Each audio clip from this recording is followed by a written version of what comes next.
اذیت دی، ریتوں کے اندر لٹا دیا جاتا تھا، بڑے بڑے پتھر کے چٹان حضرت بلال حبشی کے گردن پر رکھ دیا جاتا تھا، یہاں تک کہ امام بخاری نے لکھا ہے کہ یہاں تک کہ مکہ والوں کے اندر باریاں لگ گئی تھی، فلاں دن بلال کو یہ اذیت دے گا، فلاں دن بلال کو یہ تکلیف دے گا۔ اتنی تکلیفوں کے بعد حضرت بلال کی زبان سے صرف یہ نکلتا تھا، ایک اللہ ہے، ایک اللہ ہے، میں لات و عزا کی پرستش کبھی نہیں کر سکتا، میرا گردن اگر جھکے گا، میری جبین اگر کسی کے سامنے جھکے گی تو رسول اللہ کا جو رب ہے، جو پوری مانوتا کا رب ہے، اس اللہ کے سامنے جھکے گا۔ یہ چیز کب آیا؟ یہ استقامت جب اللہ کے اوپر ایمان لانے کے بعد جب استقامت ہو گئی، جب ان کے اوپر جماع ہو گیا، جب ان کے اوپر مداومت ہو گئی، جب ان کے اوپر کلی طور کے اوپر پکڑ ہو گئی، تو اللہ تبارک و تعالیٰ نے انہیں رضی اللہ عنہم ورضوا کا لقب دے دیا۔ اب اٹھا کر دیکھا ہے اسرائیلی روایات کو اٹھا کر دیکھا ہے، حضرت موسیٰ علیہ السلام نے جب اپنے ایمان کا اور لوگوں کو اللہ کی طرف لانے کے لیے آپ نے تبلیغ کا کام شروع کیا اور اللہ کو طرف جھکانے کا کام شروع کیا، اس وقت کا جو سب سے بڑا جو فتنہ پرست تھا، جو یہ کہتا تھا کہ میں سب سے بڑا خدا ہوں، ان کے دربار کے اندر ایک خاتون رہتی تھی، ایک خادمہ رہتی تھی، حضرت شیما رضی اللہ تعالیٰ عنہ۔ جب انہوں نے حضرت موسیٰ علیہ السلام کے دین پر، ایمان پر اپنے ایمان کو لایا، حضرت موسیٰ کے دین کے اوپر اپنے آپ کو جب کلی طور پر گامزن کرتی ہے، تو اس وقت کا جو بادشاہ تھا جس کو ہم تمام لوگ جانتے ہیں، جو فرعون تھا، ان کی ایک بیٹی تھی اور ان کو کنگھی دے دی۔ کنگھی دینے کے بعد ہاتھ سے کنگھا ان کے گر گئے، جیسے ہم تمام کے ہاتھ سے اگر کوئی کام کر رہے ہیں کوئی چیز گر جاتی ہے تو ان کا دھیان کیا ہو گیا، افسوس کے ساتھ ہم یہ کہتے ہیں، تو ان کے ہاتھ سے جب یہ چیز گر جانے کے بعد وہ یہ کہتی ہے کہ ہائے کیا ہو گیا، تو ہائے موسیٰ کے رب زبان سے نکلتا ہے۔ تو ان کی جو بیٹی تھی فرعون کی، وہ کہتی ہے میرا باپ تو یہ اعلان کرتا ہے کہ میں خدا ہوں، میرے علاوہ کوئی نہیں ہے، اور یہ کہتا ہے کہ میرے سامنے سب کو جھکنا پڑے گا۔ بنو اسرائیل کے لوگوں کو انہوں نے طرح طرح کی حیثیت دی، اور یہ خادمہ جو گھر کی مرغی ہے، جو گھر کے اندر رہنے والی ہے، یہ خود ایمان موسیٰ پر نہیں جاتی ہے۔ گھر کا بیٹا اگر باپ کی نافرمانی کرے گا تو گھر کے لوگ بڑے ناراض ہوتے ہیں، وہی ماجرا وہاں آیا۔ جب یہ بات فرعون تک پہنچی تو انہوں نے حضرت شیما رضی اللہ تعالیٰ عنہ کو بلایا، رضی اللہ تعالیٰ عنہ کو بلایا۔ بلانے کے بعد یہ انہوں نے کہا کہ کیا تم موسیٰ کے رب پر ایمان لاتی ہو؟ تم میرے اوپر ایمان نہیں لاتی ہو؟ تو انہوں نے کہا بے ساختہ اپنی زبان سے یہ کہہ بیٹھی کہ میں موسیٰ کے رب پر ایمان لاتی ہوں۔ ہم تمام کی طرح ان کا ایمان نہیں تھا، جب جہاں جو چیز دیکھا ہم تمام ان کی طرف لڑک پڑے، جب جس چیز کے اوپر ہماری جو ہے مفاد پرستی کی طرف اگر ہمارا کوئی فائدہ ہے تو دین گیا، تاپ کے اوپر ہماری شادی کی بات آئی تو ہم رسم و رواج کو دیکھتے ہیں، ہم تمام کے گھریلو اور ازدواجی زندگی کی بات آئی تو رسول اللہ کی ازدواجی زندگی کو نہیں دیکھتے ہیں، یہ ان کا طریقہ اور یہ طرز عمل نہیں تھا۔ درباریوں کے اندر بڑے بڑے وزراء کو فرعون بناتا ہے اور حضرت شیما رضی اللہ تعالیٰ عنہ کو دربار کے اندر اور ایک گھڑے کے اندر کھڑا کر دیا جاتا ہے اور ان سے یہ کہا جاتا ہے اے شیما کیا تم آج یہ اعلان کرتی ہو کہ تم موسیٰ کے رب پر ایمان لاتی ہو، تمہارا ایمان موسیٰ کے رب پر ہے، اگر آج بھی تم یہ کہہ دیتی ہو تمہیں سخت سے سخت تکلیف دی جائے گی، تمہیں اذیتوں کو برداشت کرنی پڑے گی، اگر آج بھی تم یہ کہتی ہو حضرت شیما رضی اللہ تعالیٰ عنہ اس وقت بھی میں زبان ہو کر بابا کے دعا یہ اعلان کرتی ہے کہ میں موسیٰ کے رب پر ایمان لاتی ہوں۔ میرے محترم بزرگوں، ان کے بعد دیکھیے آپ کو سننے کے بعد آپ کا آنکھ اشکبار ہو جائے گا۔ حضرت موسیٰ علیہ السلام کے اوپر جو ایمان لانے والی حضرت شیما ایک خاتون ہے جو خود کمزور ہے، جو معصوم ہے، جن کے اندر خود اپنے آپ کو برداشت کرنے کی قوت نہیں ہے، وہ جو گھڑے کے اندر کھڑی ہے۔ فرعون اپنے درباریوں کو، اپنے سپاہیوں کو حکم دیتا ہے، ان کا دو لڑکا تھا، ایک کی عمر تھی 8 سال اور ایک کی عمر تھی 1.5 سال۔ ایک بڑے چولہے میں آگ لگائی جاتی ہے اور توے کے اندر تیل کو گرم کیا جاتا ہے، 1 مہینہ تک تیل گرم کیا جاتا ہے۔ 1 مہینے کے بعد پھر دربار کے اندر بڑے بڑے وزراء آتے ہیں، حضرت شیما سامنے کھڑی ہے، ان کا لخت جگر ان کے ساتھ ہے، پھر یہ کہتا ہے آج بھی اگر تم موسیٰ کے رب کا انکار کر دو گے تو آج بھی میں تمہیں چھوڑ دوں گا، لیکن اس وقت بھی یہ کہتی ہے کہ ہمارا رب جو ہے وہ اللہ ہے۔ ان کے سامنے بیٹے کی محبت کتنی ہوتی ہے آپ تمام جانتے ہیں، بیٹے کی محبت باپ سے زیادہ ماں ہوتی ہے۔ ہے. ایک ٹھنڈی کے موسم میں اگر بچہ پیشاب کر دے ماں پانی پہ سو جاتی ہے, ماں پیشاب پہ سو جاتی ہے, لیکن اپنے لخت جگر کو اپنے سینے سے لگا کر رکھتی ہے, اپنے لخت جگر کو اپنے آپ سے پیوست کر کے رکھتی ہے. حضرت شیما سے ان کے 8 سال کے بچے کو چھینا جا رہا ہے اور اس تڑپتے ہوئے آگ کے اندر جن کے اوپر ڈیگچیاں ڈال کر کے اس توے کے اندر اس تیل کو گرم کیا جا رہا تھا, ان کے سامنے حضرت شیما کے سامنے ان کے لخت جگر کو تیل میں ڈال دیا گیا,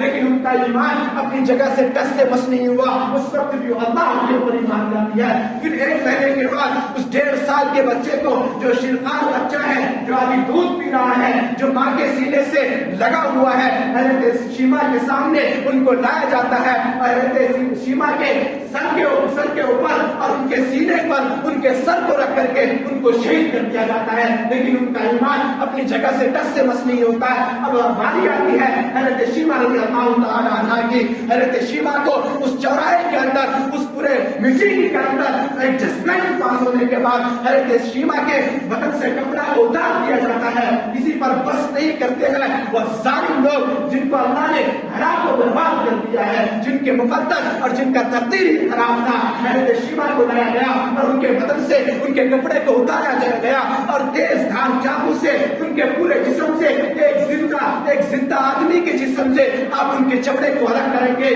تو خود نہیں کر پائیں گے. حضرت شیما حیات سے ہے, اس تیز دھار چھری سے ان کے جسم سے ان کے چمڑے کو چھیلا جا رہا ہے. کسی پر بس نہیں ہوتا میرے بھائیوں. حضرت شیما رضی اللہ تعالی عنہا جب بے ساختہ پکار کر کہتی ہے اللہ اللہ احد احد پکار کر کہتی ہے, کسی پر وہ ظالم بس نہیں کرتا ہے. ان کے پورے جسم پر, ان کے پورے اعضاء اور جوارے کے اوپر مرچی ڈال دی جاتی ہے. حضرت شیما چیختی ہوئی اپنے روح اور پرواز کر جاتی ہے اور اللہ کے اوپر ان کا ایمان آخری وقت پر پکیرا. ہمیں بھی اس واقعے سے ہمیں بھی یہ ضرورت ہے, ہمیں بھی یہ چاہیے. حدیث پاک کے اندر یہ چیز جاری ہے کہ بنی اسرائیل کے واقعے کو فضیلت کے اندر ہم بیان کر سکتے ہیں. میرے محترم بزرگوں, ہمیں بھی یہ چیز چاہیے, ہمارا ایمان اور ہمارا تقویٰ, ہماری پرہیزگاری ہونی چاہیے کہ کسی بڑی سی بڑی مصیبت آ جائے, بڑی سی بڑی طوفان آ جائے, حالات کیسے بھی خراب ہو جائے, تلوار کے سائے میں ہمیں کھڑا ہونا پڑے, گولی کے سامنے اگر کھڑا ہونا پڑے تو ہم اپنے آپ کو انشاءاللہ قسم خدا کی کبھی جھکنے نہیں دیں گے. رسول اللہ کی رسالت کو لے کر ہم آگے بڑھیں گے, اللہ کے دین کو لے کر ہم آگے بڑھیں گے, لیکن کبھی اپنے آپ کو ہم نہیں جھکائیں گے. کب ہوگا؟ میں بتا رہا تھا ثم استقاموا, استقامت جب ہوگی تب, اپنے اندر جب بدلاؤ لائیں گے تب ہوگا. اپنے اندر جب مسجد کو آباد کرنے کی فکر ہوگی تب ہوگا. اپنے اندر جب خانقاہوں میں جانے کی فکر ہوگی تب ہوگا. اپنے اندر جب رسول اللہ کی سنت کو بیدار کریں گے, جب عشق رسول سے اپنے آپ کو سرشار کریں گے, پھر جا کر استقامت ہوگا. پھر آگے اللہ کیا بیان کرتا ہے, ثم استقاموا تتنزل علیہم الملائکہ. ہم تمام سنتے آئے کہ فرشتے تو نبیوں کے پاس آتے تھے وہی لے کر کے, نبیوں کے پاس کتاب لے کر آتے تھے, لیکن اللہ یہاں کیا کہتا ہے تتنزل علیہم الملائکہ, تمہارے پاس فرشتے آئے. اللہ اکبر. ترمذی جلد ثانی کے اندر بھی حدیث بھی آئی ہے. میرے استاد محترم مفتی ریاض احمد صاحب القاسمی نے بڑی لمبی ان کے اوپر تشریح حضرت کی تھی. میرے محترم بزرگوں, جب ہمارے پاس فرشتے آئیں گے یہ کوئی بعید چیز نہیں ہے. آپ بدر کے غازیوں کو دیکھا ہے, جہاں مسلمانوں کی جہاں سب سے بڑی جو جنگ ہوئی ہے, سب سے بڑا جو فتح ہوا ہے, وہاں مسلمانوں کی تعداد صرف 313 ہے اور کفار کی تعداد 1000 ہے. اللہ نے فرشتوں کے ذریعے مسلمانوں کی ایسی مدد کی. حدیث پاک کے اندر آتا ہے مسلمان کافر کو مارنے کے لیے دوڑ رہے ہیں, لیکن دیکھتے ہیں جاتے جاتے ان کا سر ان کے گھر سے جدا ہے, فرشتے ان کی مدد کے لیے آ گئے. اگر آج بھی ہمارے اندر ایمان اس طریقے کا ہو جائے گا, اگر استقامت آج بھی ہو جائے گی, تو خدا کی قسم اللہ دوسرے مقام پر کہتا ہے وَلَا تَهِنُوا وَلَا تَحْزَنُوا وَأَنْتُمُ الْأَعْلَوْنَ إِن كُنتُم مُؤْمِنِينَ. اگر شرط و جزا کو اللہ نے بیان کیا ہے, تم ڈرنے کی ضرورت نہیں ہے, تمہیں غم کھانے کی ضرورت نہیں ہے. اگر تمہارے اندر ایمان ہے, اگر تمہارے اندر استقامت ہے, تو اللہ کہتا ہے کہ ہم تمہارے لیے کافی ہیں, تمہاری مدد کے لیے. فَسَيَكْفِيكَهُمُ اللَّهُ, اللہ تعالیٰ ہماری طرف سے ان کے لیے کافی ہو جائے گا. اور اللہ کہتا ہے لا تحزن ان اللہ معنا, تمہیں ڈرنے کی کوئی ضرورت نہیں, اللہ ہمارے ساتھ. استقامت جب ہمارے اندر ہو جائے گی تو میں نے کہا کہ اللہ کہتا ہے تتنزل علیہم الملائکہ, اللہ آسمان سے فرشتوں کو بھیجے گا ہماری مدد کے. اسی پر بس نہیں ہے,